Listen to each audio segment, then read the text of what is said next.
आपका स्वागत है मेरे YouTube channel Bollywood plastic surgeries gone wrong में। आज के बॉलीवुड उद्योग में जटिलताएं बहुत अधिक हो चुकी हैं, जो आपको असुरक्षित महसूस कराती हैं और आपके दिखावे में संशोधन करने की इच्छा को बढ़ाती हैं। चुंबकीय पूर्ण लिप्स हमेशा फेस और स्माइल को अट्रैक्टिव बनाते हैं, इसलिए अधिकांश सेलिब्रिटीज इस कॉस्मेटिक उपचार के लिए जाते हैं।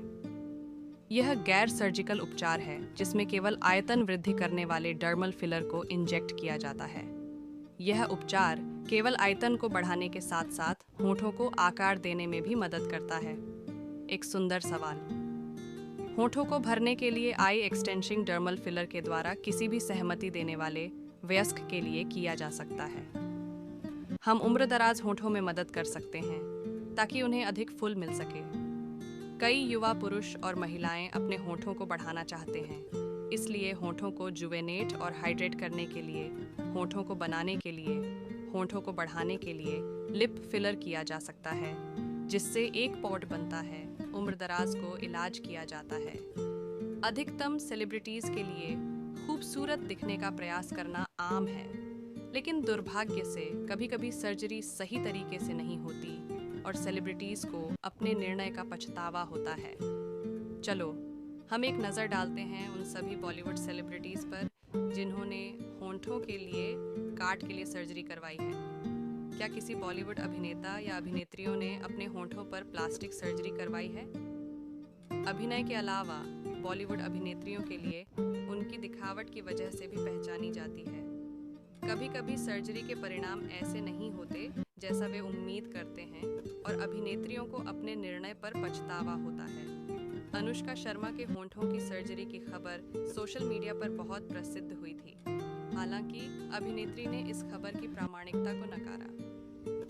ईश्वर ही जाने अनुराग कश्यप के मन में क्या था कि उन्होंने अनुष्का को लिप सर्जरी करवाने की सलाह दी ताकि वह बॉम्बे वेलवेट में मिस रोजी के रूप में एक कृत्रिम पाउट हासिल करे।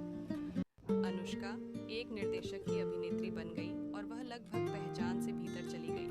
जब वह कॉफी विद करण में पहली बार उपस्थित हुई तो सभी हैरान थे। बॉम्बे वेलवेट एक विफलता थी और उसकी होठों की सर्जरी भी। हालांकि अब यह कम हो गया है, लेकिन उसकी खूबसूरत मुस्कान अभी भी वापस नहीं आई है। अभिनेत्री के होंठ दिखाते हैं कि उन्होंने खुद को लिप जॉब करवाया है, चाहे वह इसे कितनी भी इनकार करे। प्रियंका चोपड़ा। एक लिप जॉब इतना बुरा नहीं वेल। ये पूर्व मिस वर्ल्ड ने वास्तव में लिप जॉब की कला को सीख लिया है और इसके बाद उसकी मुस्कान और बेहतर हो गई है। हालांकि वह पहले के मुकाबले अलग दिखती है, लेकिन कोई भी नहीं कह सकता कि प्रीसी लिप जॉब के बाद बदसूरत दिख रही है। हाँ, उनका चेहरा सर्जरी के बाद कुछ दिनों तक थोड़ा अलग दिखता था। हेड एंड शोल्डर्स विज्ञापन के बारे में सोचें, लेकिन अब हम उनकी चौड़ी मुस्कान और सेक्सी पाउट के साथ उन्हें प्यार करते हैं। आयशा ताकिया कई अन्य अभिनेत्रियों के साथ वह इस लिप सर्जरी की खबरों की प्रामाणिकता को इनकार करती हैं। हालांकि होंठ झूठ नहीं बोलते और तस्वीर उनके कथनों के खिलाफ विरोध करती है। यह अभिनेत्री लगभग 10 साल के अंतराल के बाद फिल्मों में वापसी कर रही है और लाइमलाइट में रहने का प्रयास कर रही है और मेकओवर के लिए जा रही हैं। और बेशक मेकओवर बेहद गलत हो गया है। प्यारी आयशा ताकिया को लिप सर्जरी के बाद लगभग एक ऐसी ही संस्करण में बदल दिया गया है जैसा काइली जेनर का। हालांकि काइली के पास लिपस्टिक और लिप लाइनर का एक सफल व्यापार है, लेकिन आयशा की भाग्यशाली नहीं चल रही है। वह सोशल मीडिया पर ट्रोल हो रही हैं और यह कोशिश कर रही है कि उसकी तस्वीर मॉर्फ की गई है और वह ऐसा नहीं दिखती है। श्रुति हासन। अनावश्यक पाउट लगता है श्रुति को लाइमलाइट में होने के लिए बेहद बेताब था और इसलिए उन्हें अपनी साधारण दिखने वाली लुक को बदलकर एक आकर्षक महिला बनना चाहिए। अधिक विशिष्ट रूप से कहें तो Selena Gomez plus Miley Cyrus का एक मिश्रण। ये ऊपरी होंठ की पाउट जरूरी नहीं थी। शायद इसने अभिनेत्री को एक अलग दिखावा दिया है, लेकिन इसने उसकी बॉलीवुड करियर में मदद नहीं की। कैटरीना कैफ। बिल्कुल भी जरूरत नहीं। चिकनी चमेली ने 2010 में शीला की जवानी के लिए सेक्सी दिखने का निर्णय लिया और एक कृत्रिम पाउट जोड़ दिया। ओह कैट, तेरे नृत्य और लटका झटके ही काफी थे। तू यह क्यों भूल गई और सर्जरी के लिए गई? ये उसकी लैंगिक प्रतिकृति के लिए थोड़ी सी प्रतिशत जोड़ सकता है, लेकिन इसने उसके बातचीत वितरण पर गंभीर प्रभाव डाला है, क्योंकि वह अपने ऊपरी होंठ के कृत्रिम पंप के कारण कुछ भी कहते समय अपने होंठों को जोड़ नहीं सकती। होंठ फिलर्स लेना, चाहे किसी के प्राकृतिक बड़े होंठ हो या नहीं, यह एक व्यक्तिगत निर्णय है जिसके साथ अपने विशेष पसंद, लक्ष्य और संभावित जोखिमों का ध्यान रखना अत्यंत महत्वपूर्ण है। आगे बढ़ने से पहले कुछ पॉजिटिव और नेगेटिव पहलुओं का ध्यान देना जरूरी है। फायदे: अधिक पूर्णता। होंठ फिलर्स होंठों में अतिरिक्त आयाम और पूर्णता जोड़ सकते हैं, जो उनके प्राकृतिक आकार और सौंदर्य को बढ़ाता है। असममिति का सुधारण।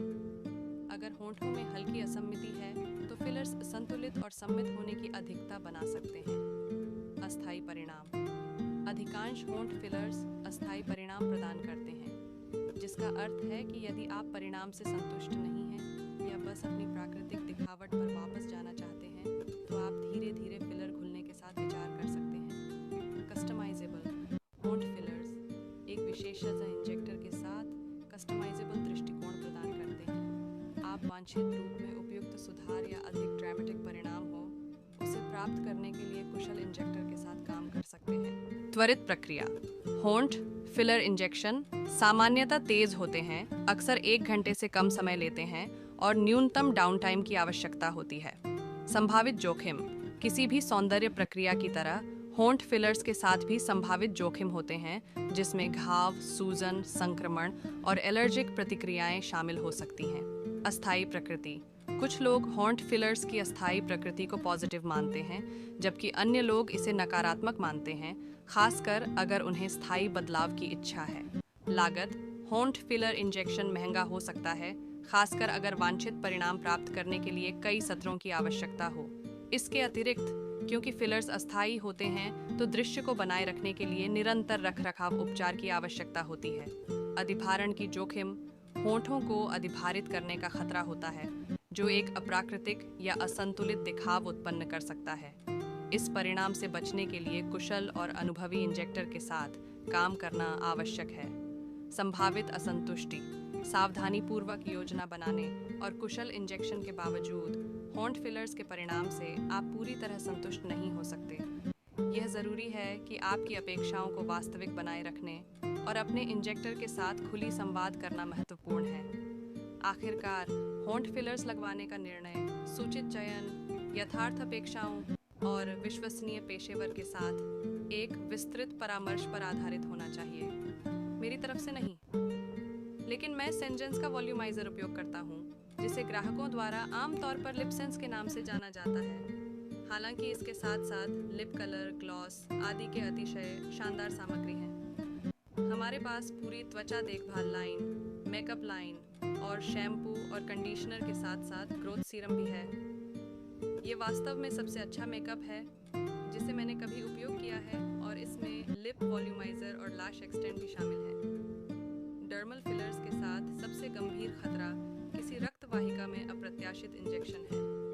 फिलर जो किसी रक्त वाहिका में प्रवेश करता है, वह त्वचा का मरण, त्वचा की मौत, स्ट्रोक या अंधापन का कारण बन सकता है। हालांकि इसके होने की संभावनाएं कम होती हैं, लेकिन अगर यह होता है तो परिणामी समस्याएं गंभीर हो सकती हैं और स्थायी हो सकती हैं। जो सही है उसे ठीक करने की कोशिश न करें। इस विषय पर निष्कर्ष में यह महत्वपूर्ण है कि डर्मल फिलर्स का उपयोग केवल प्रशिक्षित चिकित्सक द्वारा किया जाए और इसके जोखिमों को समझा जाए। रोगी को इस उपचार के बारे में सचेत और संवेदनशील रहना चाहिए, ताकि उन्हें सुरक्षितता की प्राथमिकता रखी जा सके। अगर आपको हमारे चैनल पसंद आया है तो कृपया इसे लाइक करें, शेयर करें और सब्सक्राइब करें, ताकि आप हमारे नए वीडियो को मिस न करें। आपका समर्थन हमारे लिए महत्वपूर्ण है। Thank you for watching. Comment for any grievances and share it with everyone you love. Thank you. Bye.